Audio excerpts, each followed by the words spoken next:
welcome to episode 48 of Mitolife Radio. I'm your host, Matt Blackburn. Today, I'm speaking with Tara. Her and her husband started this company, Chilipad, which is a pad that fills with water with all these tubes that you put on top of your mattress, and it pumps water through. There's no electromagnetic field that hits your body, and it actually helps you regulate your temperature. It's a really innovative thing. I've heard about it for years, and I was a little skeptical. Maybe part of me was a little afraid to keep stacking all of these things on my bed because it was starting to get ridiculous. But this is a very seamless addition. You don't really feel it when you sleep on it. And if anything, it adds a little more cushion to your bed. I started with the original Chilipad, which is awesome. It's just a little more work. As she talks about in the interview, it's a cold, dark place, and so mold will grow there. And so you have to use hydrogen peroxide, or if you have like an ozonator, maybe the Sota water ozonator, you could put that in there. But now I have the Ooler, which is their newest system, and that one's incredible. It's self-cleaning with ultraviolet light, which I'm just obsessed with purple light, so that's cool too. But it really works. And I go to bed cold, and then I wake up warmer, because you can set the time that you go to bed and wake up with your phone. And again, there's no EMFs. They thought about all that. They're aware of all that. The device actually doesn't even emit blue light, especially the Ooler. It's pitch black. So this is a really fun interview that you'll enjoy, because we don't just talk about her product, but we talk about sleep in general. And I share a lot of my thoughts about sleep, and we even talk about dreaming. She talks about hypnagogic sleep and just how to increase our quality of sleep in general. And this is kind of going along with the theme of last show about mouth taping with Nicholas. All of these things go together to create the ultimate sleep experience, which I think is tied with ultimate health and regeneration. So without further ado, here is Tara.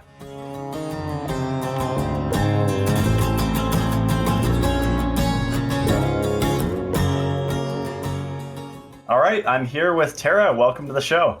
Hi, thanks for having me. Thanks for coming on. Yeah, so did you invent the Chilipad, this device that is absolutely transforming my sleep? Yeah, so actually it was my husband and I together invented Awesome. it. We've been in business together for a long time, and it really started out as a comfort thing because he sleeps really hot and I still wanted to be warm in bed. So that was sort of the genesis of having your own temperature at night. That's awesome. Yeah, I hear that all the time with couples. They usually have different kind of temperatures and even the metabolic rate, right? Because when I was vegan and vegetarian for years, I always had cold hands and feet. I think my thyroid was low, my metabolism was low, and so just changing my diet. Actually, I've run at a hotter temperature, Hmm. which is good in a sense, but not at night, because sometimes it takes a while to cool down. So that's where your product comes in. I use the Ooler, and I think I've been using that for 3 months now, and it's really cool. I like that it's self-cleaning, right? Because you guys have two models. You have the Chilipad and then the Ooler. Yeah, so we usually talk about the difference between those. There are differences like the self-cleaning, but the Chilipad is the legacy product. It's the one that Tim Ferriss or some of those people have talked about. And it's basically like a thermostat for your bed. And you really think about it like the old-fashioned thermostats where you set it to one temperature and it'll stay there until you're done with it. But Ooler is all about scheduling. I think it's its best feature, but it also has adjustability on fan and it self cleans. And it's just that evolution of what customers said they would like to have, and we put it in. That's cool. Yeah, because with the original Chilipad, you guys recommend adding like a cap full of, was it hydrogen peroxide, like every time you refill it? Yeah, and we have some cleaning caps now that you can also do if that seems not what you want to do. Okay. So there's all sorts of ways to make it simple. But Okay. Ooler uses a UV light and does it all automatically for you. So Oh, that's cool. I have that on my whole house system. I love UV. It's very effective. Yeah, so that just it uses UV to kill the bacteria that build up, and it's the same kind of bacteria that build up. If you have ever used a dehumidifier or humidifier, it's just the water gets gunky. Yeah, that's going to happen whenever it's dark and there's water, right? Yeah, it just is what happens. So yeah, this just prevents that. Okay. And awesome. And so on your website, you have a lot of awesome science that I really want to dive into. And I think you guys make it easy to understand because most people roll their eyes back when they start to hear scientific terms, you know? Yes, we try. My background is in physics, so I have a lot of experience of people rolling their eyes and falling off to sleep as soon as you start talking about what you research about. So we've really tried to make sleep not be super complicated.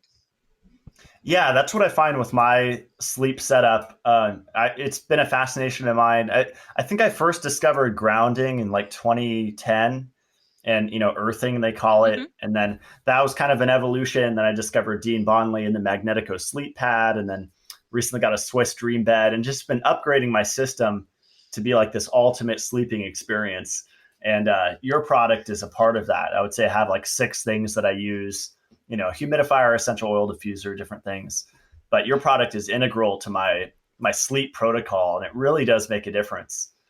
It is. It's really fun to have people. I look at most of those, maybe not your scented, but most of the things you talked about have a physics background as far as those are physical forces that are influencing your sleep or mitigating physical other ones like EMFs from disrupting your sleep. So it is a different approach to think about those things, not just from a chemistry or pharma or herbal supplements and those kind of things that you add to your body, but think about all the other forces that can affect sleep.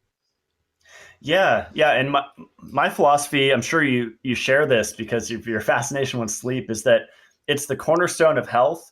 And actually, yesterday, my previous episode, I just interviewed the inventor of Somnifix, the mouth taping. Hmm. That he made that popular, and made a nice product that's not like the medical tape that harms the lips. And just I don't think people realize like how important sleep is for overall health. And I work with clients, in consultations, and X disease, X condition. I always just go back to the fundamentals, like water, drinking and bathing, sleep, light, magnetism, just all of these things that really move the needle systemically throughout the body. And for me, my fascination is ATP production. Hmm. And I understand that if you're not sleeping properly, then you're not generating enough energy throughout the day, right? We'll just have a compounding negative effect. Yeah, sleep is all about healing. So when you look at even back to just how your sympathetic nervous system works, most of the day you do not spend your time healing. That time is sort of set aside for when you're sleeping, and most specifically deep sleep, although the other stages have impact as well. But if you're not getting deep sleep, you're not recovering from your day. It also works for memories. You don't file your memories during the day. You put everything I like to describe it like putting everything on your desk, and all day you put all that crap that you do or get affected by during your day, and your night is when it gets sorted out and fixed. And if you can imagine that if you never get that sleep, if you don't give it the time it needs, your desk would be just a big giant pile of crap and never be able to find those memories or heal those problems. And so you really need to, on a daily basis, get that desk cleaned off so that you can recover better, be healthier. And I really feel like I agree. The sleep is just a magnifier for health. So if you've got health issues and you don't sleep, that's going to only make those worse. But if you have healthy habits and no sleep, you're missing out on sort of magnifying those effects. So diet, health, exercise, those are all good things. But I see lots of people that are doing all those things and not sleeping, and they're missing out on a big part of that effect. Well said. Yeah, definitely. And I'm sure you've looked into the glymphatic system. Like I've been researching the saturation of the tissues of the adipose in the body, and that we're designed to burn saturated fat more than unsaturated fat. Mm-hmm. But because of canola and polyunsaturated fats and vegetable oils, people over the age of 40 usually have a ton of PUFA in their brain, and so their brain actually can barely even regenerate let alone all the other stuff, the temperature that's too hot and everything that's off, the EMFs, the blue light. But that lymphatic system is affected by temperature pretty dramatically, right? It is on how you burn fat and then also how you get rid of those toxins out of your brain. Both sides of that sort of problem can be affected by temperature. By cooling your body, you allow all those processes to be better. But then by cooling your body, you also get more deep sleep, which is when your brain gets rid of those extra toxins. So it really helps on both sides. That's awesome. Yeah, I'm sure you're aware like the astrocyte cells that convert chemical energy into electrical energy, and then we use those to kind of like clean what is it the beta amyloid plaque and all the different plaques out of the brain. And there's this is it's like a brainwashing, right, where the spinal fluid comes up and It really is. It's like I described it to my kids as like a car wash. Your brain kind of needs that, and we've all seen the cars on the road that don't get washed. It's just bad when all that stuff builds up. So it is your body has amazing mechanisms, like you described, of removing that plaque, removing those toxins, and we just need to let our bodies do what it's good at. yeah, I fully agree. And I like your product. Just going back to that, we'll kind of jump around, but you can set it from 55 degrees Fahrenheit all the way to what is it, 110 or 105? Yeah, 110. Yeah, so you have a pretty good range. Um, the way a lot of people are like, oh, I just want it cool, or we just talked about all the benefits of cooling. There are a lot of people, neurological disorders, MS, diabetes. There's a lot of people that don't have great circulation. You even mentioned it, like just low metabolism, low thyroid, all of those issues. You tend to get cold, and when you get cold and you have a condition, it's really hard to warm up. It's hard to describe to somebody how you get really cold and you just can't get circulation there, and that can prevent you from falling asleep is usually the biggest part of where that has an effect. So this allows people to get warmed up before they fall asleep and to make sure that their circulation is doing what they're supposed to do. And then we still recommend, that's where that scheduling, the power of being able to schedule that is once you've in bed and you're kind of falling asleep, to have that schedule kick in and cool you down so you are cooler when you're already unconscious, which is nice because there's no willpower. uh, then you can still get the cooling for deep sleep. That's cool. So I actually haven't messed with the app. So it's like a phone app. And can you permanently set a schedule once and then it just goes forever? Or Yeah, and you can set different ones. Hmm. Obviously, the best hygiene for sleep is to go to sleep at around the same time and wake up. But all of us do something a little different on the days we have to go to work versus weekends or holidays, as much as like even the sleep geeks will admit we do that. But in general, yeah, you can set multiple schedules for weekdays or weekends or holidays or vacation mode. You have some of those different settings on there to just allow that flexibility. Mhm. That's cool. And you mentioned going to bed at the same time. I've been obsessed with the timing of sleep for years, and I've heard different things. I think like Sean Croxton wrote Sleep Smarter, and he said something like, and I've never seen definitive science on this, but Hmm. maybe you could break it down. If every hour you sleep before midnight is equal to 2 hours after midnight, I think that's the saying. Yeah, and I can tell you why that happens. Most of it does have to do with your chronotype and that circadian rhythm. Um, Clifford Sapir out of Harvard, if you want to look at his research on what he called the sleep switch, is actually about a change in temperature, is what excites the VLPL neurons in your brain and to release the melatonin and start that. But it's looking for that at the right time. So if you had a light switch equivalent and you could only turn it off and on in a certain time frame, that's your body. So you have that sleep switch and you can utilize that. A lot of people will take melatonin, but their body would normally do that if they were to trigger that sleep switch at the time that their body is looking for it. So when the alarm clock in your body says you've reached the limit of your sleep drive, you should go to sleep, it's going to look for that change. It's going to look for those neurons to be excited or triggered by temperature and then allow you to go to sleep. There's another research out of UCLA. Jerry Siegel did it on hunters and gatherers. And again, they followed them, had trackers on them for over a year, and it was all about temperature, ironically, not as much about light, because they stayed up and they were around the campfire at night. It was a dimming of the light, but it wasn't necessarily a change of temperature. But when the outside environment changed on either end, they got that sleep switch to go off. So in the morning, the reverse happens. When your body starts to warm up from that coldest time of the night, you actually flip it back. And when that happens, you get a cortisone release, which wakes you up. Awesome. Yeah, I think it's the paraventricular nucleus or something. Mm-hmm. All these big words. Yes. They always make it complicated. Yes, there's nothing simple about it. It's not like spot A wakes you up. I like your point too, because you said a lot of people think it's just about light, or you kind of insinuated that, and I think there's so many aspects. Like I've been blocking blue light with glasses for like 6 years, and started with the UVEX, and then I have a lot of friends companies that came out with blue blocking brands, and it's a big thing right now. But just that timing of light to set your circadian rhythm, and then yoked with the cold stimulus. It's really that absence of light and the cold combination that really drives the circadian rhythm, right?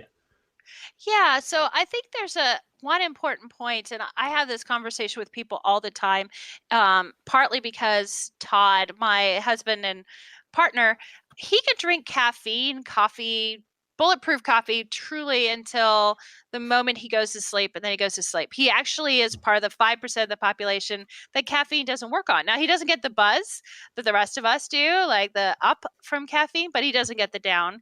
And so it's really easy to say there's one rule of everything that fits everybody. And so with light and blue blockers, it's definitely a factor. It's one of those major factors, both temperature and light. But for some people, they're going to be on the spectrum of, well, it doesn't seem to make a difference for me. And that doesn't mean that that's bad, or that you still shouldn't sort of respect that, or be good to that time. It just means that might not be your biggest trigger. Maybe temperature is, or maybe it's stress.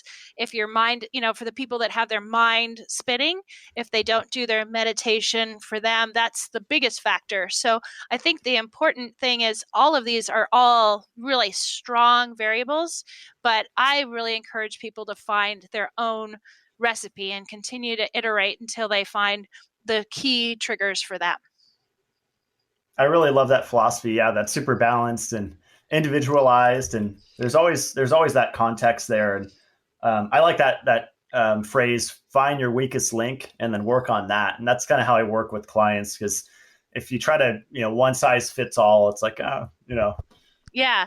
Well, and you see those tips online all the time. Everyone's like, "Oh, there's lots of sleep tips out there. Why do you need to worry about anything?" Well, great if you do everything and you do it at the right time, but for most people, all of those recipes aren't going to be what matters. It is about that weakest link and finding what that is. And then when you find that and you've conquered that, then find other iterations of how to optimize it and go from there. I love that. Yeah. Did you guys publish a study? Because I thought I saw a study on your website, or do you cite a bunch of studies? Because there's a ton of studies, clinical research on temperature and sleep, right? Yeah, so we've done a combination of both. Some are studies that other people have done that we cite their research. We're in actually a couple studies right now. We've done a bunch of work on menopausal women. That's one of the studies that is ongoing right now, just because it's a critical group. And as a woman, there's not a lot of great sleep research about women. Our cycles do change our temperature throughout the month, and so that baseline temperature, because it changes and because the hormones change within that time period, we are unpredictable for studies. So it's a understudied group of people. So that's one of the reasons why we've picked that. And then we also work with veterans a lot on mental health issues and sleep. And that's just one of my pet areas because sleep and mental health are so comorbid together. You can't, if you're not sleeping, you have bad mental health. If you have bad mental health, you're probably not sleeping, and it becomes this vicious cycle. So trying to find a way to continue to break that cycle. Temperature, because it's unconscious and it is in that hypothalamus. It's in that older part of your brain where your prefrontal cortex can't affect it as much. It's definitely helpful to use temperature and light to sort of hack your sleep because your brain, your thoughtful brain that may be keeping you awake, you can kind of bypass that a little. I love that. Yeah, we've all had the experience. I mean, I become like a monster when I'm underslept, and I don't care about anything besides getting sleep. We all are. We see little kids do it and we're like, "Oh, they're just tired. They need to go sleep." But somehow as adults, it's okay to stay up late on a Friday night and then be grumpy the next day. Like I don't know how we let ourselves off the hook, but we wouldn't let our kids off the hook. I wouldn't. I'm like, "No, you need to go to bed."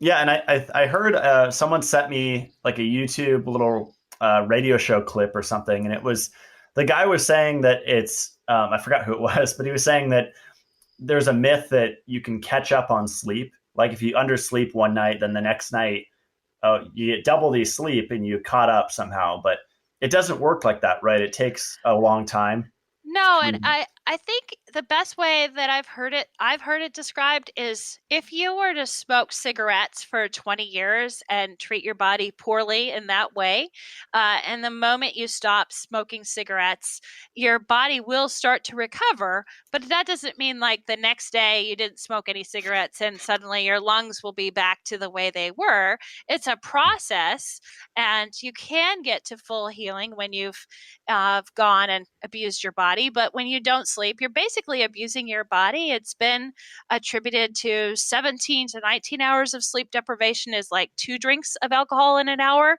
and missing a whole night of sleep is equivalent to 4 drinks in an hour or driving legally drunk.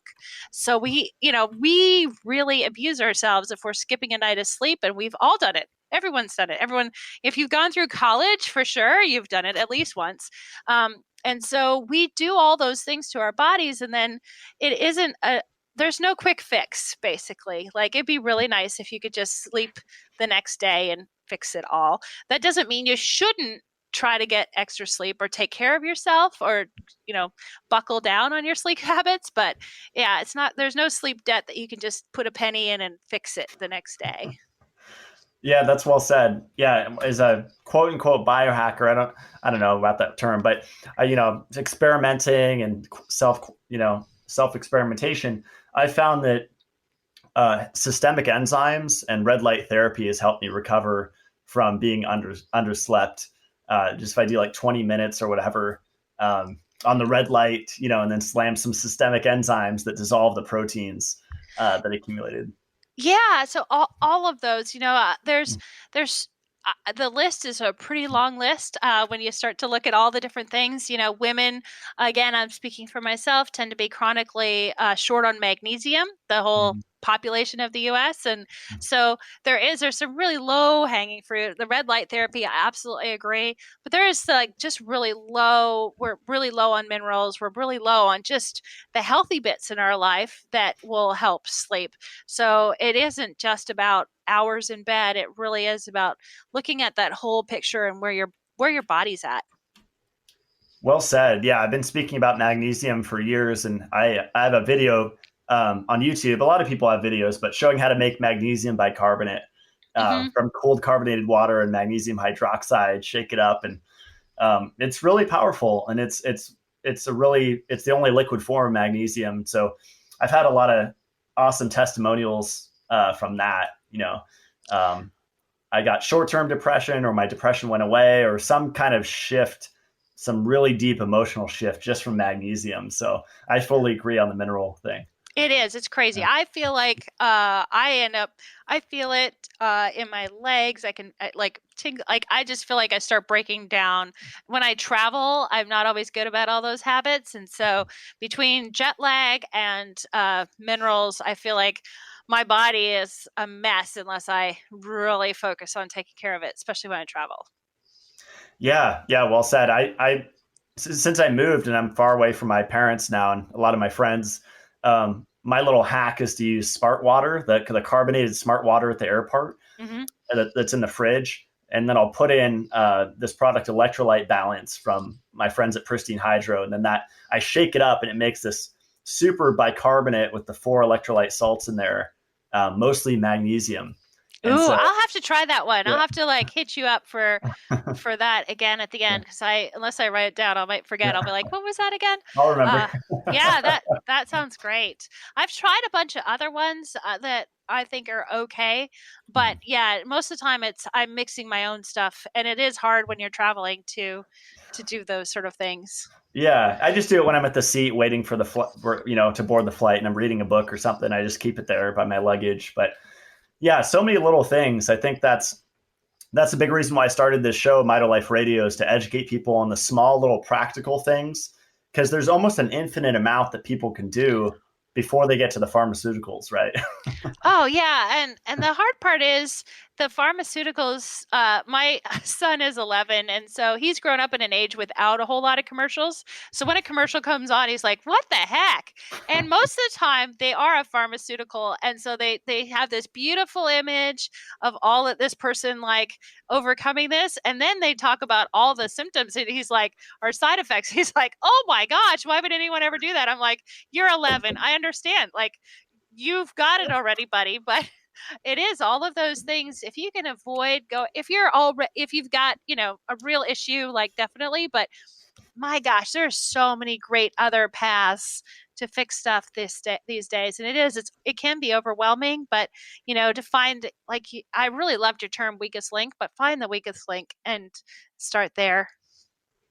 I love that. Yeah, a big reason why I got into health a decade ago was brain fog, and I always describe my feeling in math class. I almost flunked math in high school multiple times, and somehow graduated without knowing fractions and learned them later on. And just that feeling, I'm sure we've all had it, where you can't concentrate or you can't memorize something, even though you're reading it over and over and over again. And that was so frustrating to me. And I felt like it was a hardware issue, not a software issue. And I know now that intuition was correct. So my brain was kind of, dysfunctional. And that's with, I was eating soy growing up and vegetable oils and all that stuff. And so I think you make bad decisions when you have brain fog, right? So if you can kind of start to lift that by getting some magnesium, getting proper sleep, then you start to make better decisions in life and your trajectory kind of changes.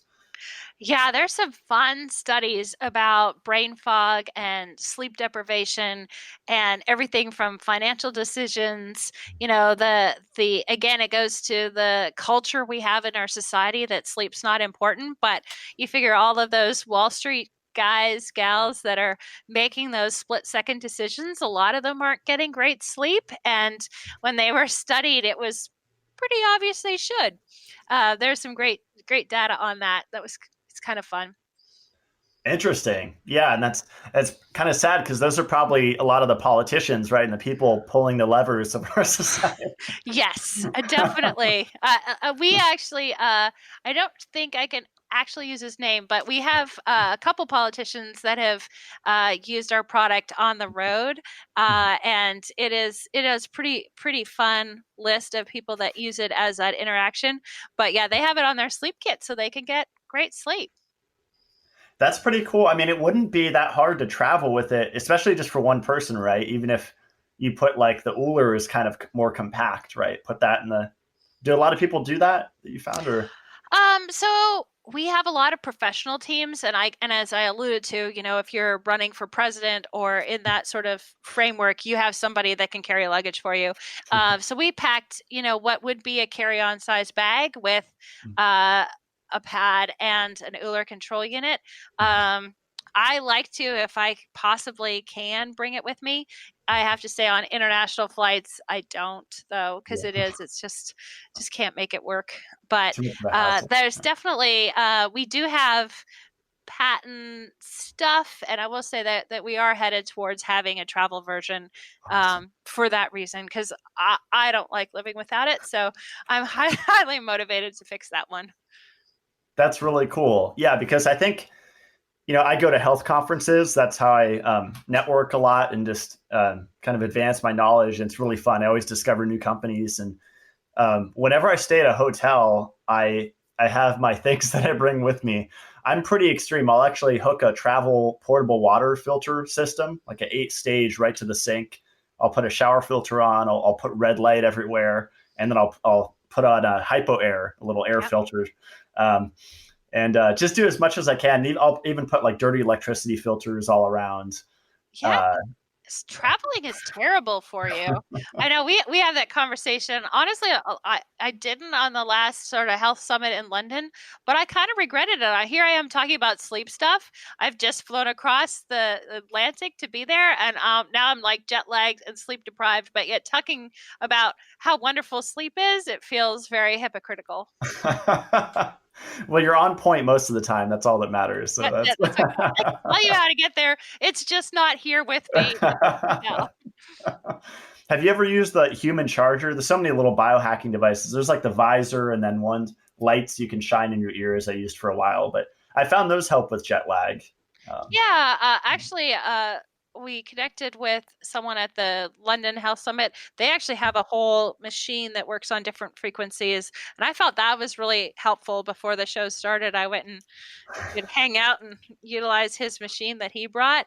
So there are little hacks, but the frequency thing is really interesting to me. And again, it goes back to that physics part of magnetic fields and energy fields. And there is way more there. Just because you can't see something, I feel like red lights are great, but they get a lot more sort of attention because you physically see that light going on. But keep in mind that even though we can't see that, gravity works really well and we can't see that, it's really easy to discount the power of what dirty electricity can do or EMFs can do, and also the other side of what some of those positive frequencies can do. But because we can't see them, I think it's a big pet peeve of mine. Like, oh, I can't see it, so it's not real, and does it really make a difference? I get that about EMFs a lot. That people feel like it's not a big deal, but I really think it's only going to get to be a bigger deal, and I wish people would spend more time on it. Same here. Yeah, it's funny. And I guess I still am, but I was super anti 5G. And then I moved where there's barely any cell reception and no wired internet. Now I'm like, Elon Musk, where are the satellite? so Where is it now? it's funny with 5G, like the people in the cities will get slammed harder, but the people in the backwoods will be like, yes, I'm actually connected to society now. it's interesting. It is. I don't know what to do about the cities. You just had a conversation with someone recently about that the new digital electricity meter in their building is putting off EMFs like crazy, and it's bleeding into apartment buildings around it and just really creating this, center in their apartment building. And it is really hard because as a someone in a building, you don't get a lot of choice on what the Wi-Fi is or whether there's 5G, or you really are kind of stuck with that. It's hard to, you have to really think about and be very deliberate with all of those things around you. I like that you're into dirty electricity like me because I've been into it for years, and I actually interviewed Dave Stetzer on here, and he said that smart meters put 50 kilohertz on the wire. And I remember one apartment I lived in, there were literally like 20 smart meters next to each other in the complex, and maybe like 20, little buildings. And that, I mean, I can't imagine the amount of dirty electricity there is probably over 2,000. Yeah, it's a lot. It's a lot. Those smart meters, I understand they're probably more efficient, but they are terrible for that. Terrible for that. And it's Yeah. hard because in that building, you don't have a choice whether that's there or not. Yeah, and a lot of my friends will send me messages like, "What do you think about the smart meter guard?" But according to Dave, that will send it in, and so what you want to do is put aluminum foil literally on the opposite side on the inside, the Hmm. opposite wall of the smart meter, and then that'll send it out. That makes more sense to me. Yeah, to reflect it out. Yeah, Mhm. anytime you can basically, you think about what a Faraday cage is and how that works. So, as simple it is. Every time I bring up tinfoil, I think everyone's thinking that I'm going to start wearing a tinfoil hat and, you know, look for aliens. But it really we want to work on reflecting that out as best we can. Yeah, my friend is the U.S. distributor for Blue Shield, which is a Mark Landon's New Zealand company. It's like a scalar emitter that's battery operated, Mhm. which sounds kind of woo woo, but it's there's a lot of animal research with it. It's kind of cool, but he actually sells baseball caps that are shielded, so that and I feel that if I wear it when I'm in the city, that I'm not getting beamed. Especially my supercomputer up here. It is, and people are like, "Well, what does that feel like?" And I think that it's really interesting because someone that has not been totally without temperature is a similar thing. Like, how come I sleep so much better when I'm camping or when I'm far away or when I'm not in those environments? And when you start to add up all the variables of when we're packed in the city, why we feel heavier and slower and more brain fog and we don't sleep as well, and it's not about just opening the windows and letting the outdoors in. There's a lot going on. But if you sleep better camping away from everything else, it might be worth checking into some of those dirty electricity things. It might be more than you think. Yeah, I think people like you and I that have delved into this stuff and experienced it to, maybe the standard person that's not studied health and it's just doing their career and doing their thing, and they look at us like we're crazy, like we're going overboard, like we're extreme, right? I hear that Mm-hmm. word extreme a lot, but life is really complex. I mean, we have acid rain coming down. There's also the hydrological cycle is different. The soil cycle is different. We have toxic minerals in the soil, not only deficient.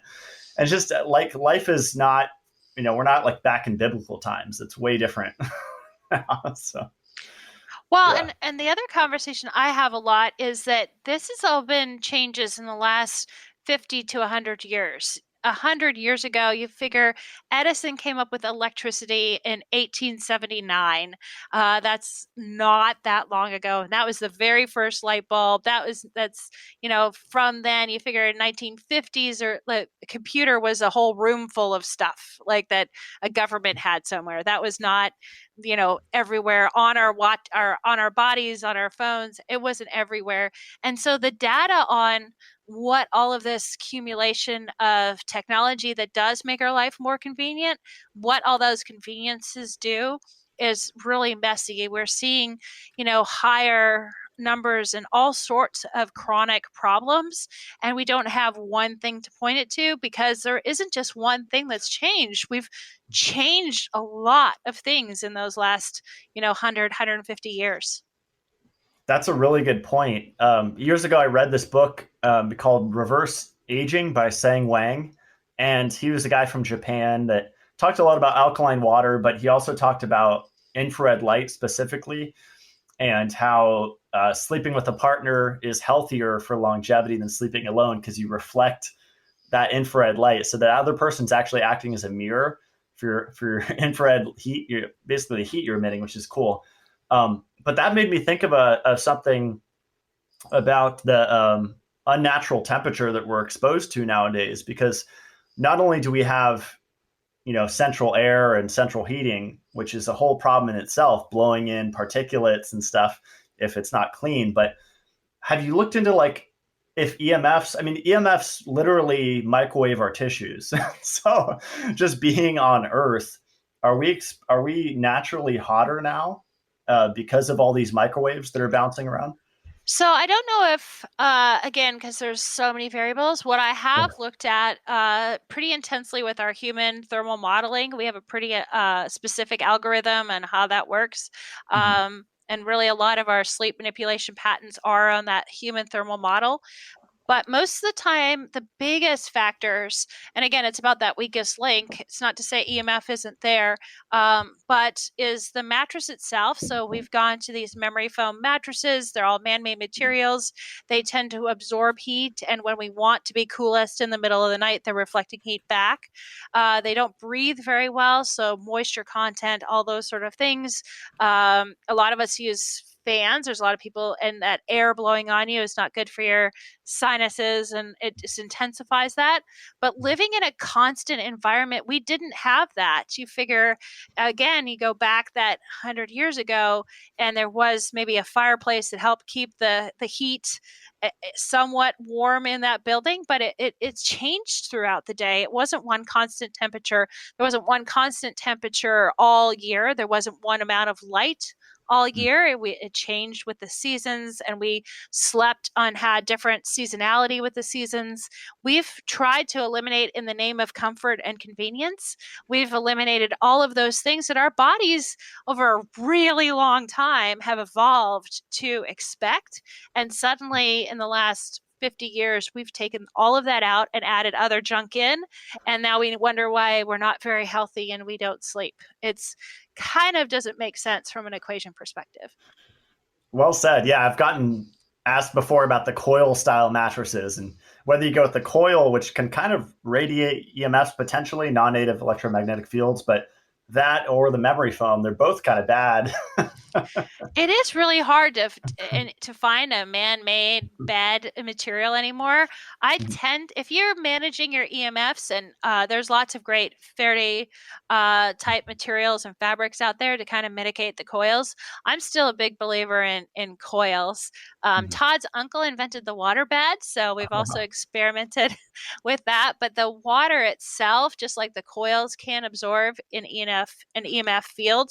So that's something to watch out because it can carry that charge as well. So it's really hard because at the end you really get back to how do you manage your space better, and have the most airflow and natural experience you can. Yeah, I think Hendrick's bed, the Swiss Dream bed, he uses, I think, Talalay latex. Mm-hmm. And I think that's like the gold standard for latex, and with the virgin sheep wool topper or whatever. But there are some great materials that are coming online to try to mitigate that, because mattress manufacturers are discovering that what they made actually may be part of the problem. yeah, I'm curious what's like the craziest bed setup, because I know you talk to like biohackers in this community, and I mentioned a little bit of mine. I use the 20 Gauss Magnetico sleep pad, and I had the bed custom designed to like fit it, and so it was a big process. I was sweating head to toe putting that thing on there. But you made me think with the water actually, and I'm sure the electrolytes in the water matters. So I use my bicarbonate rich water to put in your product. And that's kind of cool to know that it's conducting that magnetism, especially this good magnetism that I'm introducing with the Magnetico. Have you heard of anyone else using that or putting magnets under it? Or Yeah, so it's probably showing the physics geek, but I make my own magnets. At some point, I have a dream of having those come out in some of the programs of doing PEMF and other magnetic treatments at night when you're healing anyway. That's part of that, future sleep is a future of health thing. But yes, I am sure to the average person, and I've put my bed up on blocks, so some of the crap can be underneath and there's a little bit more room, because someone will go by going, what the hell are you doing in there?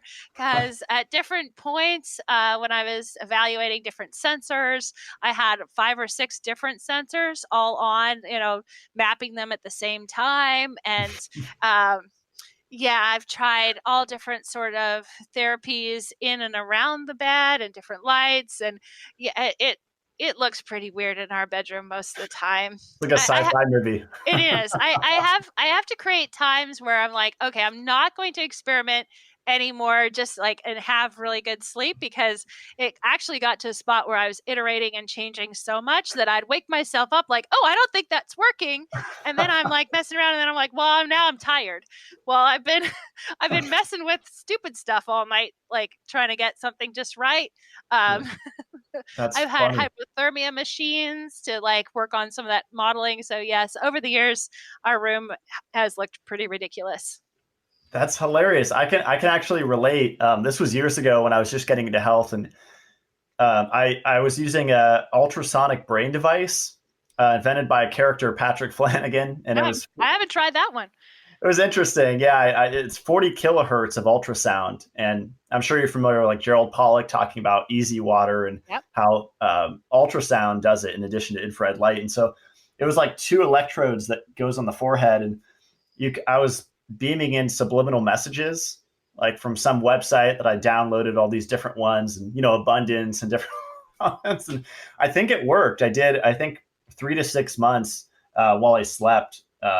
Subliminals via ultrasound, and I mean that's the wildest thing I've ever done while I slept. But it was a fun experiment. There's definitely a lot you can do while you're asleep. It's interesting. Oh, yeah, the future is definitely there. I was at a conference at MIT Media Lab about dream engineering, and they were doing a lot of those kind of things. They were using it to pull what you're dreaming about out, so images of what you're dreaming about. Feels very sci-fi, but they were also using it for targeted memory recall and how can you basically in their case, one of the studies anyway was about learning a language. Like, can we speed that up or make that easier? I think most of us struggle with getting multiple languages to stick. So they did a lot of experiments on that, and it's really fascinating how different areas of your brain can absorb the right information at the right time. And so timing that during sleep and talking about what you can do, it's one of the ways where deep sleep really starts to stand out of you have more room to do those kind of things during deep sleep. That's really cool. There's that mental component. I'd love to memorize stuff while I sleep. That would be awesome. And then there's that emotional component. And when I was, I think, 12 or 13, I was introduced to lucid dreaming, and I found like a forum, LD for All, one of those old internet forums, and people were posting their dream journals on there, but they were also posting techniques of how to induce a lucid dream, how to stay in it, what to do when you're in there, fun little ideas. And uh, I think I've moved through some traumas and processed some deep childhood traumas just from dreaming. And so I think that's a whole nother aspect of sleep people don't think about. Like, wow, I can actually become a better person, in the middle of the night. It's like, Well, a lot of there's a lot of data coming out about some of the psychedelic drugs going back to, the LSD of the 60s. But a lot of those patterns and brain patterns actually match lucid dreaming. And so when they're using those drugs in a clinical setting to work through the challenge or the trauma, they're actually repeating very similar sleep brainwaves and patterns as lucid dreamers. So if you give a lucid dreamer that same sort of problem to solve equivalency, they will actually solve it the same way as those psychedelic drugs. So when you put it in perspective, our brains are I think they're pretty amazing in that, you know, what you can read about all those fancy drug trips, but your brain in lucid dreaming and in dreaming itself does a lot of those things. Hypnagogic sleep is another one that's a really fun manipulation. That one's more about creative versus, working through emotions. If you haven't Googled that before, Thomas Edison. Clearly, I'm an Edison fan because of electricity, but he used to use hypergogic sleep. It's the first 5 minutes when you fall asleep, technically, usually, and it's your most creative. You've actually separated your brain separates all the physical laws that would limit your creativity, and it releases it. So it's a fun way. So Edison would use it. He'd put two steel balls in his hands, and if you Google Edison and steel balls, you'll see a picture of him practicing this on his workbench. He'd think of a problem and then he'd go lay down with these two steel balls. And when he fell asleep, he'd wake up. So he's really very succinct in that short period of time. It's lucid dreaming tends to be on the other end. It's more morning based. This is a way to do that like by taking a nap or at the start of sleep. So you could do it during the day as well as at night, kind of take advantage of that. that is fascinating. I've never heard of that. I'm definitely going to research it. So you've probably heard of, and I used to be in conspiracy world with all these people on Nikola Tesla, and there's supposedly this suppression of Tesla, but I understand he was a eugenicist, and there's a lot of things we didn't hear about Nikola Tesla, and he kind of went nuts from messing with EMF. He kind of like went psychotic, but uh, have you looked into that story, that battle with Edison and Tesla, and like what really happened? Because I'm sure history is all distorted, and I'm sure even in the alternative, it's distorted. So It is really hard. I think there's a new movie coming out that I've seen that I'm excited about to see how they flesh through it. I do think that there is a lot of messing back and forth. I do think that in general, we talked about self experimentation, and I think that in the health space like this, it's good when you're messing with forces you don't understand. It could be really, really bad. I'm not surprised that there was other issues going on a little Mhm. bit because he messed with some really big stuff, and from a physics perspective in a lab today, we wouldn't let people do what he did for good reason. So yeah, I think there's all sorts of things. And the inventor mentality it's different. You tend to Most inventors, like, there's a profile of ADHD, there's OCD, there's all those fun uh, acronyms out there. They tend to have all of those and then some. So they probably started out with a fair amount of it that just wasn't diagnosed, and then you add other factors in, and yeah, I'm sure they were a mess. Interesting. Yeah, that makes total sense. Yeah, the Wardenclyffe Tower was crazy. I can't remember how many feet. It was like 100 feet or something or more, and he was trying to beam wireless electricity to the Earth via the ground using that. It's interesting. All um, the ideas have to come from somewhere, though. So, my youngest son wants to invent a teleporter, and there's all sorts of problems with that. But I keep telling him, like, you never know. Just keep thinking about it. I don't know if I want to be the first one to climb in, but you keep working on it. that's hilarious. I can relate. I want to build a spaceship, and supposedly, was it Victor Schauberger, the water guy? He like supposedly built one that worked, like an anti gravity thing. But who knows? That was using water. It was kind of like spinning through it. It's interesting. Yeah, I think water. If I had it, like, everyone's like, "Oh, what do you think is your vision of the future?" I think water is going to change from this, like, basically underloved thing that we take advantage of and we treat poorly, and to being this really recognized for the mysterious molecule that it is. It's got all sorts of stuff hidden in there that we're not really looking at, all the things it can do.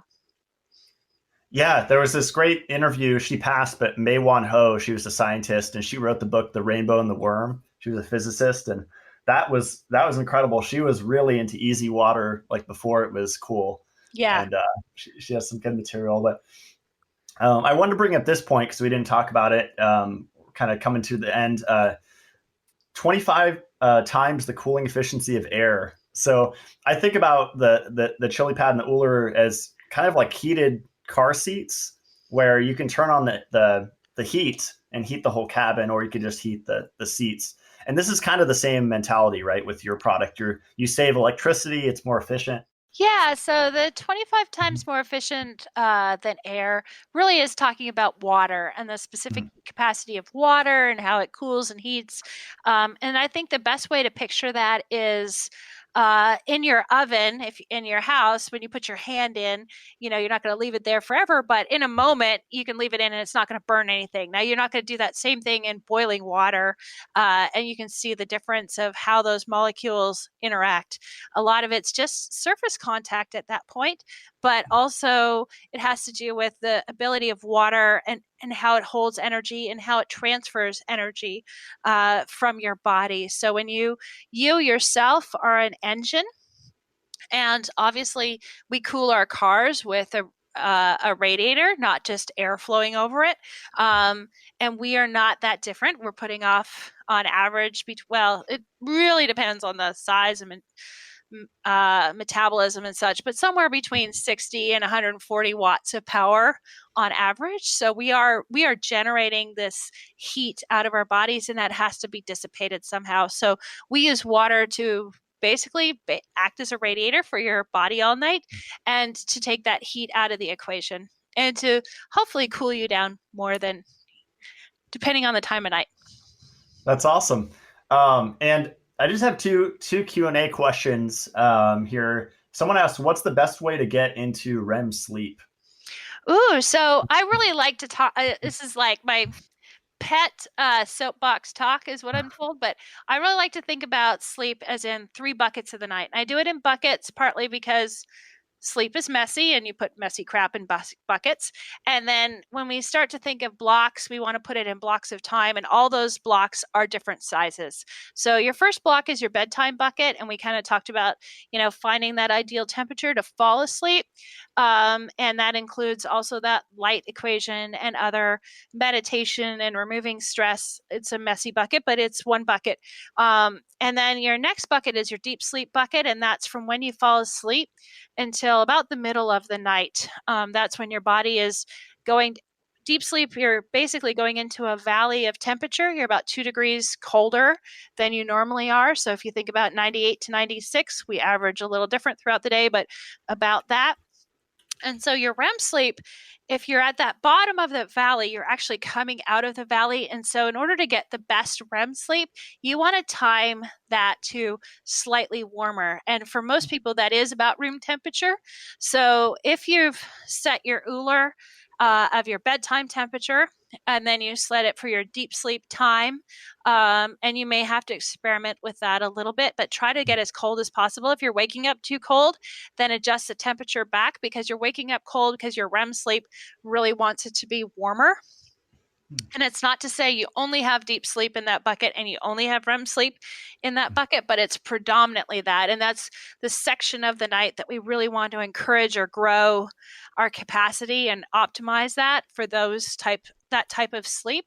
So REM sleep, you want to think about somewhere, it really depends on when you fall asleep, but somewhere between, that 2 to 4 window, if that's the coldest time of your night, to when you wake up, you want to be slightly warmer. And if you can, because you have an Ooler, and you do your warm awake, you can use a warm awake alarm. And again, that flips that sweep switch back to releasing cortisone, and you're awake and you start your sleep drive for the next day. Wow, that's incredible. I'm definitely right after this interview, I'm going to program mine because I didn't know about all of that stuff. I just had it set to 55 all the time. So that's really interesting. And if I don't need to have an alarm, I could just turn off the warm awake thing, right? Yes. Yeah. Okay. Um, it's definitely not a required part. If you'd Mhm. like to get up and you're getting up around the same time, Mhm. it's not an alarm like a clock that goes off. What happens is it just will keep heating up until you can't stay in bed anymore. And it is amazing if you watch, if you're hooked up someone to biological sensors, so you're watching what this happens in their body and what happens in their brain when you heat someone up at the last part of their sleep cycles time.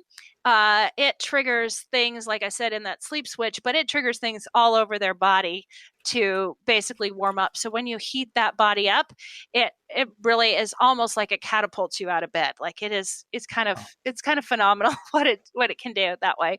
Even if you're not well rested, it'll want you out of bed. You're like, oh, it's time to get up. I got to get up. I can't stand it anymore. That's awesome. I'm naturally a morning person. I'm falling asleep usually around 10. So that's cool though. That'll make it even better. Have you heard? This is kind of just a side question for me. Have you heard about those devices that sense when you enter rapid eye movement and then it'll start flashing lights to induce lucid dreaming? Yeah, so we did go into some of that. Like I said, at the Dream Engineering Conference, there's some really fun experts on lucid dreaming. I think that they've had mild success. If they qualify why they had mild success, if you've never done lucid dreaming training and then you try to use the device as your first way into it, uh, it's just going to be harder. So that's where the mild effect. But if you're someone that is pretty good at lucid dreaming and you put a device on, you're going to have a much bigger effect, if that makes sense. So I Yeah. wouldn't recommend it as your first way to try lucid dreaming. But if you've had it before and you just want to be better at having it when you want it, like as a training device, it works pretty well based on their research. Interesting. That'd be like Neo's first jump, right? When Morpheus has him jump off the building, he'll just Yes. hit the ground. Yes. It is kind of like, oh, what was that for? um, and kind of just another side question. I'm curious, how often do you need to refill the Ooler? Because I remember when I had the original Chilipad, it was like every maybe 2 or 3 days I had to refill it. And that's probably depends on ambient temperature, right? But with the Yeah. Ooler, I haven't had to refill it, which is kind of cool. Yeah, it's a little bit based on humidity. So there's Mhm. two things that happened with the original chili pad, which actually we've changed out of chili pad pads just recently. But originally we used medical grade silicone tubing, just because of its if it felt like it was good enough to go in a human body that met our standards. The problem about it is actually water could evaporate from the tubes, obviously in very small amounts, but it would evaporate over time so that if that wasn't in a very humid environment, that would happen faster. So the Ooler has different tubing. It also has a different reservoir as well. So right now, most people it's going about a month and a half kind of fill up time. It's a pretty different scenario. That's awesome. Yeah, when people ask me which one to get, I always recommend the Ooler because it's really a one-time purchase. And I like on your website you offer refurbished. I think that's super cool. I work with a lot of people that aren't, super rich, and it's like, well, they just want to get into this stuff, and there's nothing wrong with buying used, or No, and refurbished. the refurbished, it's just like buying a refurbished phone, or if you've ever gone to Apple and you get a refurbished one back, like it is medically cleaned and certified. It's a really great option way to start, and even if as a refurbished chili pad to start, um, for most people, if you think about it in terms of heating and cooling your whole house or that whole space, it's much more energy efficient. We gear it towards that human body. So at 170 watts for the chili pad and 140 watts for the Ooler, you're definitely much more efficient than you would be paying for whole air conditioning. Um, Plus, most of your air conditioning in like Texas and Southern California are going to really struggle to get that air conditioning in the 60s and lower for sure. So, just from an efficiency perspective, a lot of people get their money back on that. But good sleep is a worthwhile investment. And, most people can spend $1,000 on a TV and think that it's worthwhile. But, investing in your sleep is also a really worthwhile, you know, thing to spend money on. Definitely, yeah, and I think you'll like this second question and last one. How to help a woman in perimenopause to get better sleep the week before her monthly period. I guess she's having Ah, pretty severe insomnia. yeah, so that really is all about hormones and temperature, as I talked about earlier. And so, really, temperature is pretty special. One of our first chili advocates was an OBGYN, and she actually got convinced to buy a Tempur-Pedic bed. So it only got worse, but she was obviously, she dealt with patients all day in perimenopause and menopause, and she couldn't manage it. She ended up changing her clothes and really struggling. So that's one of the reasons we're in the middle of a study right now. There's another study that was completed, and we're basically verifying the results of the first one. But if you use temperature to manage your sleep and to stay asleep and not have those wake ups, your hormones are basically only reacting to that center of the brain that we talked about in your hypothalamus, that old part of your brain. So your thermostat is located there. So you really need your hormones and all the other stuff that's going on. It's why we run a fever when we start to not feel well. Temperature is just one of those first things that is a sign that there's a lot going on in there. So if you can mitigate that, if you can lower the temperature, just like lowering your fever when you're not feeling well will make you heal faster and make you feel better. The same result happens for menopause. If you can reduce your hot flashes at night, you'll actually get 50% less hot flashes during the day. So it reduces your overall number of hot flashes, and some of that is just the power of sleeping. So if you can stay asleep and you don't wake up, your health and those hormones are better managed during the day as well. And that's really the power of sleep. You're not on a chili pad or Ooler during the day, obviously. It's just your body's healthier when you sleep. So even perimenopause, whatever's going on, sleeping has a huge impact on those symptoms that we take for granted a lot of times. That's awesome. Yeah, that was well said. And I also think carbohydrates are often missing. I forget if it was Dave Asprey or someone in the community that recommended like honey before bed. And sometimes I'll even have a bowl of ice cream, just some type of carbohydrate to kind of give my liver the glycogen. I feel like I sleep a lot better when I'm not fasted. Yes.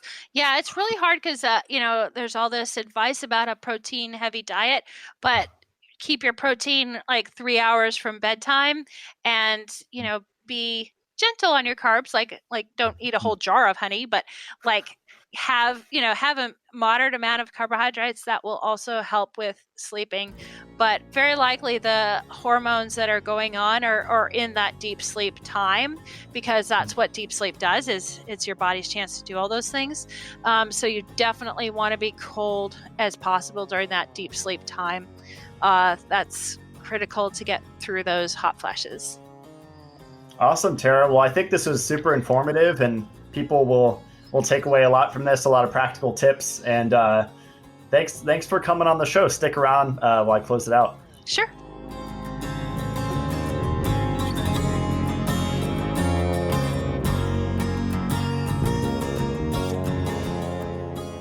Well, that was a really fun interview. Hope you guys liked that. I could tell that Tara did her research on sleep. She's very knowledgeable, and it's a really fascinating subject because I think it's endless to talk about sleep quality and what we can do to either mitigate the bad things that we're experiencing, such as non-native EMFs, artificial lights, poor air quality, low humidity, etc. And then even the additional things that we could do on the positive side, such as introducing a 20 Gauss unipolar magnetic field, such as the Magnetico that Dr. Dean Bonley came up with. And when you stack that with the Chilipad, as I said in the interview, I have a lot going on. I just got the Swiss Dream Bed, really awesome invention, Swiss and German made. Hendrix, really, really helpful, really cool guy. And that bed is changing my sleep in addition to all the other things I'm stacking it with. And I would say humidity is often overlooked. It's really important to have sufficient humidity in the room because we dehydrate while we sleep. And so that's accelerated if you're mouth breathing, as Nicholas talked about. And so we can do certain things to kind of retain more water and thus maintain stable ATP production throughout the entire 8 hours or more of the night. And that's how we regenerate from not only short-term injuries, but long-term injuries or chronic conditions, which is really my fascination and focus. You can recover faster from a cold and flu and sports injuries, and that's all boring stuff. How about recovering from the long-term chronic infections or pains or inflammation that you've had for years and years and years? That's not going to happen unless you have sufficient deep sleep, as Tara talked about. Really interesting, the effect that cold has on deep sleep and actually that cooling and warming. Like she talked about that cycle that our body is supposed to go in with rapid eye movement and then deep sleep and back and forth. Really, really fascinating to me. I love that stuff. So a lot to dive into. I would say definitely focus more on your sleep if you're experiencing any sort of health problem. I think it really starts with good quality sleep, and I would say that most people are not achieving that. So there are some cool discounts if you're interested in trying this out. I just actually picked up another Ooler, a second one for my guest room for when people visit, because it's that cool. If it's too cold, you can bump up the heat so my guest won't freeze at night. And if they're too hot, they can put it down. So it ensures awesome sleep, especially when you stack it with a Magnetico sleep pad. And of course, a good quality bed. All those things matter. But I would say the temperature is near the top of the list. And so if you want to start out with just the basic Chilipad, you can use the discount code Blackburn25, and that will save you 25%. And if you want to try the Ooler, which is what I would recommend if you want to jump right in. It's slightly more expensive, not that much more, but I think it's worth it purely for the self-cleaning mechanism. And I think the water actually lasts longer. You don't have to fill it up as often. So with the Ooler, you can use the code Blackburn15, and that will save you 15% on their Ooler units. And as always, you can check out all my recommended products at matt-blackburn.com. And I update that regularly. Most of the products have discount codes that you can use to save. Really cool stuff that's changed my life. I actually just put up the Gemba Red. My friend Andrew Latour came out with a new body light, a new red light therapy light. And this would be my go-to if someone's asking me which red light to purchase. It would be the Gemba Red Oomph Body Light. He has some funny names for his products, but with the code Blackburn, it saves you a good amount, and it's way more affordable than the other body lights out there. And what's cool is it's actually different. So instead of just being something from China, standard, there's usually two little switches on it. This only has one switch, which is all you need, and it has 3 different wavelengths: 630, 660, and 850 nanometers. So more of that later, but red light is amazing. I like to have it on in my office all the time, and I like to use it when I just have an indoor day. Sometimes that happens. You have an indoor day, the sun's not out, you're in a northern climate, and you can measure this with a irradiance meter. There's different ways of measuring this energy that's in the room. So you can choose between 0 or have some milliwatts per centimeter squared hitting your skin and charging up your body like a battery. So really cool stuff. I'll have an episode on red light again, I'm sure. The first one with Andrew was a lot of fun. But again, light. Tara in the interview talked about the blue blocking glasses and artificial light, and all of these things play in, right? It's just astounding to me that most people, especially if they're on pharmaceutical meds or stuck in the matrix rat race, they're not focusing on their sleep. Oftentimes people live in apartments, and I've seen people get cancer, just relatively healthy, living their life, and then they get diagnosed with brain cancer or a tumor. And it's not out of nowhere. It's because they were living in a condominium with 10 routers, 20 routers, 20 smart meters, adding 50 kilohertz per smart meter on every wire throughout the building. So you have dirty electricity, you have Wi-Fi, and all of these things stacking. Artificial blue light, they're not wearing blue blocking glasses. No wonder people get a disease, right? No wonder. Because the sleep is not optimized. And it's so easy to upgrade your sleep because it's something that's passive. It takes zero effort. Zero effort.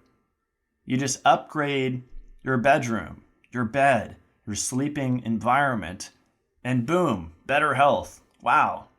That's pretty easy to me. Of course, there's some money and there's always tools that are needed because unless you move out, even if you do move out and you live in the wilderness like me, you're still experiencing 4G and radio waves, and you're always going to be getting hit with something. Even cabins in the woods can have dirty electricity. It really depends. There's so many variables, but we're not in Kansas anymore. We're not in biblical times, that's for sure. And so we need tools to help us balance. And to me, the Chilipad and the Ooler are awesome, awesome tools to help balance. You can also check out my website, mitolife.co, and that's all of my branded products. Right now I have 5, and I'll constantly be kind of changing them up. So stay tuned to this podcast and my Instagram, where I'll talk about little changes and upgrades and new products. Thank you guys for all of your support. It's been really fun building Mitolife, building out this podcast. I'm really just having fun with this whole process. So thank you so much for listening. Please, if you like this show, please share it with your friends. And I point so many people to my podcast when they ask me questions about iron or lipofuscin or whatever it is. I'll say, here, check out this episode while you're driving. And don't listen to the radio. That's old. Listen to the podcast, because then you could learn. You're in a moving school and you're not really wasting time anymore in the car. You're learning. And I think I have really interesting discussions here on this show because I listen to other podcasts and it's a lot of the same stuff. It's ketogenic, it's namaste, it's whatever. Very woo-woo information. I try to keep it relatively grounded here and share practical information that you could apply to your life that takes into account context like acid rain and NPK fertilizer, which isn't really talked about. Today's quote is by Hans Selye. Suppose you're asleep in bed and you feel that you're really completely free of stress. You're still under some stress. Your heart must go on pumping. Your digestive system will go on digesting last night's meal. Even your brain will go on dreaming, which is work and which is a demand. So there's no such thing as no stress. Only in a dead object is there no stress because there's no demand. If we speak of somebody being under stress, we mean he, she is under unusual stress, or perhaps even harmful stress. In any case, more than the basic resting level. And that's not without precedent. Even in medicine, where we speak of the patient running a temperature. Well, everybody's running a temperature, the normal temperature. So, everybody's under stress, the normal stress. It's undesirable to try to figure out ways of how to avoid stress. You have to make it work for you.